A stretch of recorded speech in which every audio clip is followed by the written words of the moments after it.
Most leaders think leadership happens in the moments they act, when they show up, when they decide, when they speak.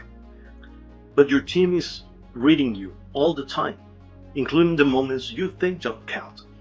Every silence, every delay, everything you let slide, none of that is neutral. It's already teaching them something. That's culture, being built, whether you paying attention or not.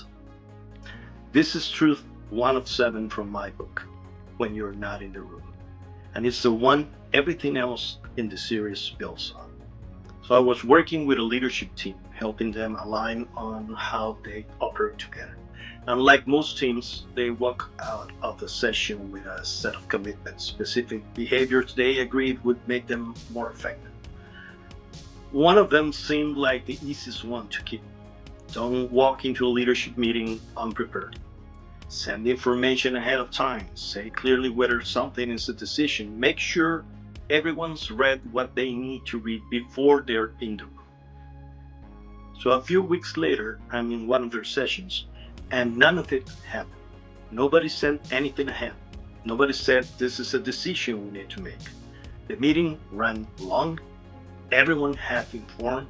They were distracted. And here's what stayed with me. It wasn't that they broke the agreement. Teams do that. It happens. It's that the entire meeting ran its course and not one person stopped.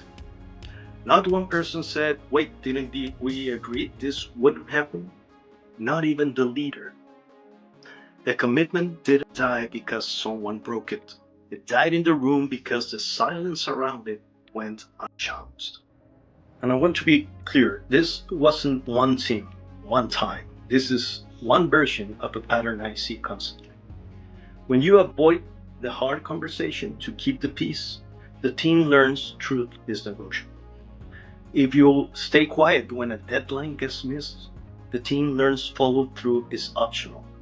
Or if you hold on to every decision, the team learns they're not trusted. They're different behaviors, but it's the same mechanism, silence, teaching people what actually matters. Now, naming a sleeping commitment out loud in one meeting doesn't fix a culture. I'm not going to pretend it does, but it's the difference between a culture that gets built by accident and one that gets built on purpose. And it starts with you being willing to say the uncomfortable thing in the room, in real time, not in a hallway conversation after, not in a private note, in the moment, out loud, while it's still happening. So next week, we're going to talk about truth too, and it asks a harder question. What is hitting your targets is the easy one? If this sounds familiar, it's because it's happening in your rooms too. The book goes deeper into exactly why this keeps happening and what to do about it. Links below.